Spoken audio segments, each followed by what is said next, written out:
the energy transition, which was a transition, a trend, has turned almost vertical, thanks to the realization that if we keep buying oil and gas, fossil fuels off despotic regimes, if we stay dependent upon despotic regimes, then all we are going to empower is fossil fuel fascism.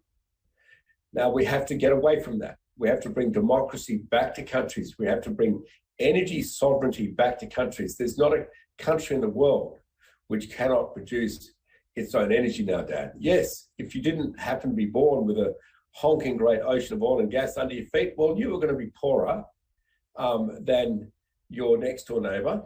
And you just hope like crazy that your leader wouldn't use that power to go to his head.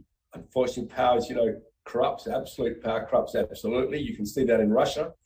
And now you've got a different situation where energy can be produced in almost every country in the world to meet its own needs.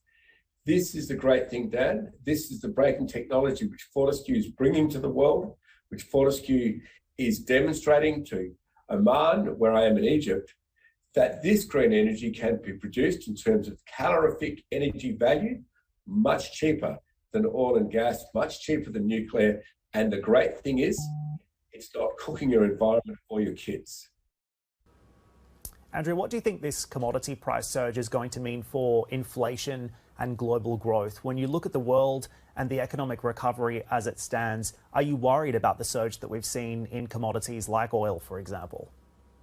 Look, I am, because it will slow down economic growth all over the world.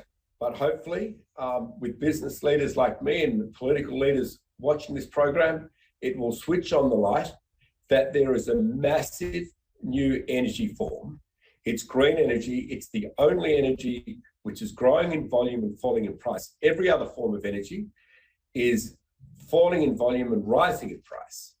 And by the way, is horrifically bad for the environment. So I certainly reach out to all my fellow business leaders and say, if you're still making money in Russia, if you're not getting out, if you are even considering not getting out quickly, then you must know that at least your shareholders know, if not you as well, that you are taking the receipts of blood money, that the Ukrainians are suffering at the hands of your business. It's time for you to get out of Russia, be responsible, and not invest until they pull their troops out and declare they're going to stay within their borders.